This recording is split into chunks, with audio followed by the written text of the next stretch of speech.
네, 충남 서산에서 집 없는 서민들을 상대로 이른바 깡통 전세 사기를 벌인 일당 5명에게 법원이 모두 징역형의 실형을 선고했습니다.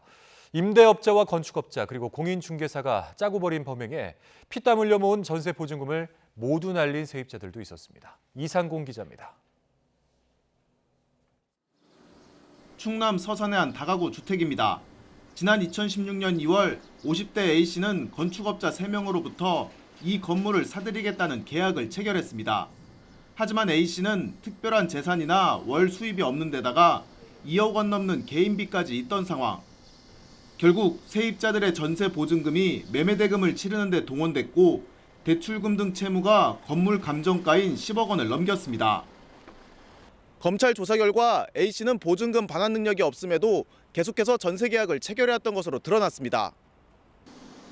임대 광고를 보고 온 사람들에게 대출이 많이 없다거나 전세 세대가 한두 곳이라는 이유를 들어 속인 것으로 조사됐습니다.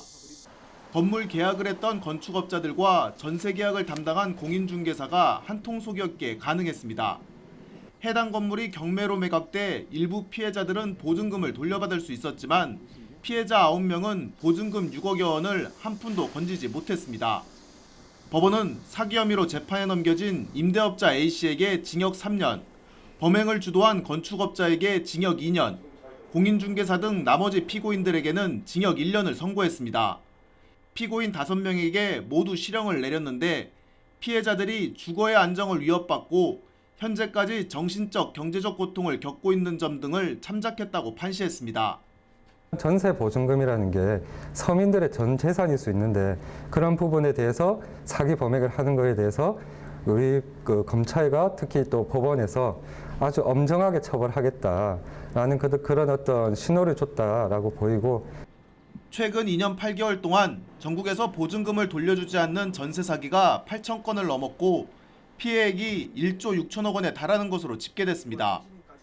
이 때문에 대검찰청은 수법이 계획적이고 적극적일 경우 원칙적으로 구속 수사하라는 내용의 엄정 대응 방안을 전국 검찰청에 전달했습니다. YTN 이상곤입니다.